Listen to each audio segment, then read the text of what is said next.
the return of TMZ.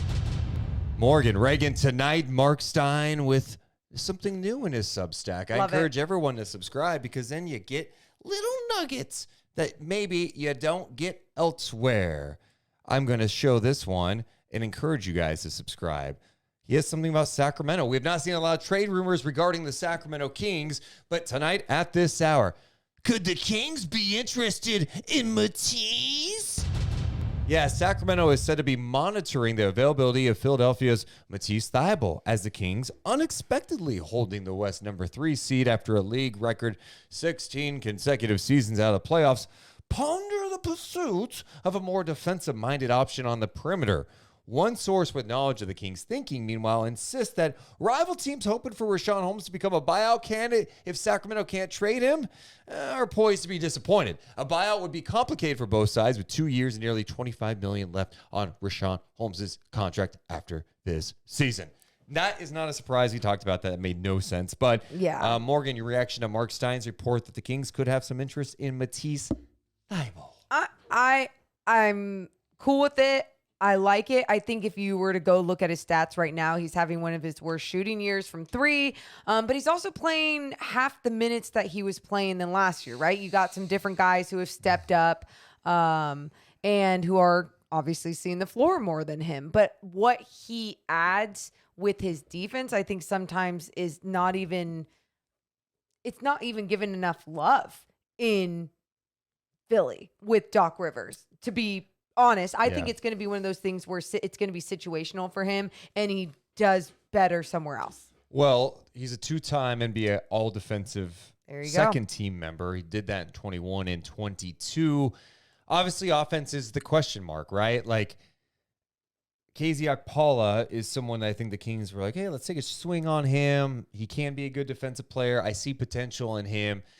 He's been foul prone at times, but you also see the flashes, and he has been really a non-factor offensively for the Kings. You know, we saw that last game where he missed that 3, missed that runner, jumps out at you because he doesn't get many opportunities. Thybulle this season with the Sixers, Morgan, last season he played 25 minutes a game. Mm-hmm. He is playing 12 minutes a night this season, 2.5 points a game. I mean, it's so tough to even give the shooting percentages because it's so limited. But 42% on 2.3 shots a game, 31% from 3 on 1.3 makes, and 62% from the free throw line. Not a lot of attempts there.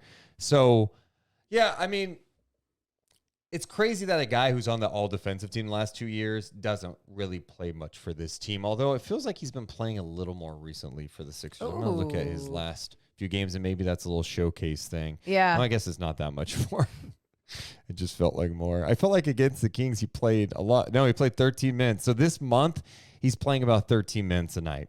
And yeah, it's not a lot. But you look at how someone like Mike Brown plays around with his rotations and his roster.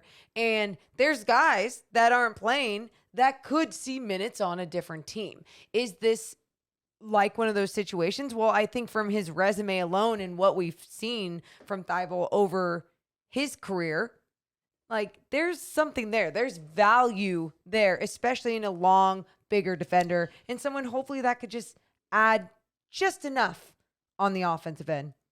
what would it cost is the question. I mean, you see some of the rumors going on right now. It's like, yeah, Plumlee, Hornets want 1 first-round pick. God. Alex Caruso, 2. So what would Daryl Morey be charging his old buddy for a guy who makes 4.3 this year and has a qualifying offer headed into the offseason at $6.2 million? So that's the question. Is like, what would you give up for someone like him? You guys, it would need to be cheap because don't they want to try and re-sign James Harden or? Yeah, I mean, maybe. So what?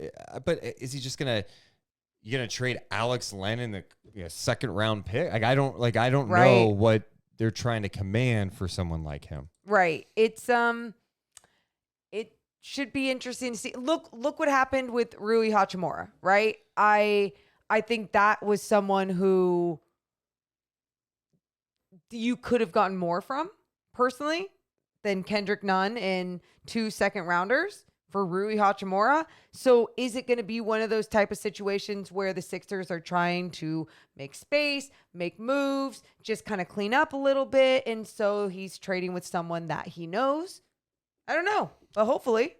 Leezy's saying maybe Barnes is expiring contract. That just doesn't. I mean, Thybulle only makes like $4 million. Barnes makes 18. So the deal would have to be a lot bigger than that for something like that. As far as Thybulle, yeah, I mean, it just again, I don't know what it would cost to do it, but yeah, I'm willing to take a chance on that because can the guy cut? Can he lay the ball in? There you go. I don't need Thybulle to go out. I'm not looking for him to score buckets for me. Okay, you got that. Now, does it make it challenging when a team's like, we don't have to guard this guy from the perimeter?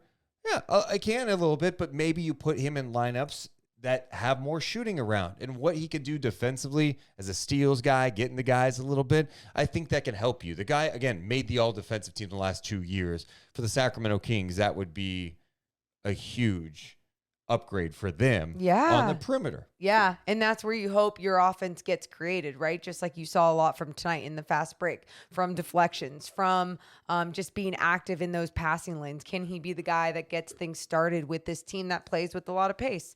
I like the rumor.